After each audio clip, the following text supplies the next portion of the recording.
hatiku takkan bilang.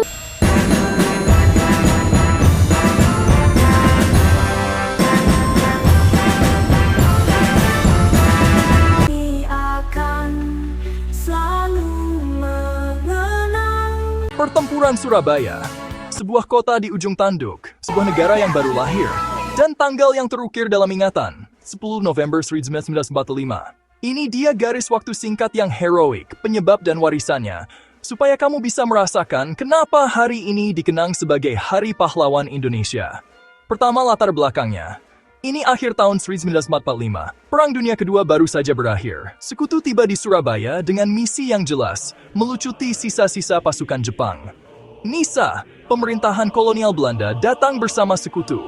Sekutu segera melucuti senjata tentara Jepang. Rakyat Surabaya membaca tanda-tanda itu dan mereka menolak menyerahkan senjata mereka. Peristiwa Hotel Yamato 19 Sep 1945, bendera Belanda dirobek jadi merah putih.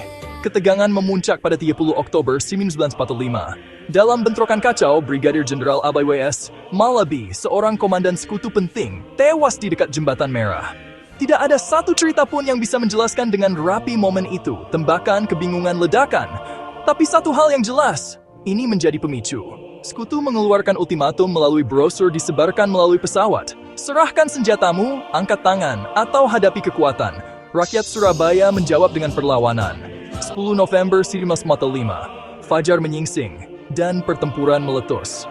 Pasukan sekutu, pasukan Inggris, pasukan India-Inggris, kendaraan lapis baja, artileri, dan dukungan udara menyerbu kota. Pejuang Surabaya, pemuda, milisi lingkungan, pekerja, ulama, warga sipil, melawan dengan apapun yang mereka miliki. Senapan rampasan, bambu runcing, jalan demi jalan, gang demi gang. Selama berminggu-minggu hingga pertengahan sampai akhir November, pertempuran berkecamuk. Sekutu merebut posisi, tapi biayanya mahal. Kota menderita, bangunan hancur, lingkungan rusak, keluarga terpisah. Namun perlawanan menolak untuk menyerah. Coba kita lihat gambaran besarnya. Kenapa ini terjadi?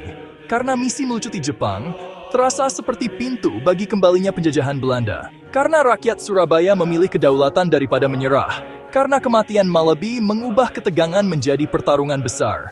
Karena ultimatum pada 9-10 November tidak menyisakan jalan tengah.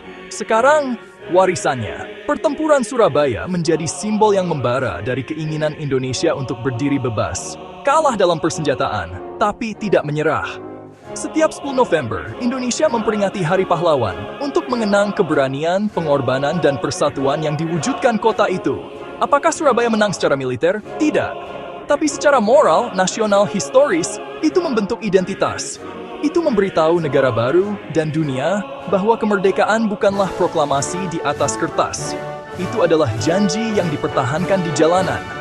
Jadi ketika aku memikirkan Surabaya pada tahun 1945, aku mendengar raungan kota yang menolak bertekuk lutut. Aku melihat orang-orang biasa melangkah ke dalam sejarah yang luar biasa. Dan aku ingat bahwa terang pertempuran yang membentuk bangsa bukan tentang merebut wilayah, tapi tentang mempertahankan wilayahmu dengan nekat dan tekad.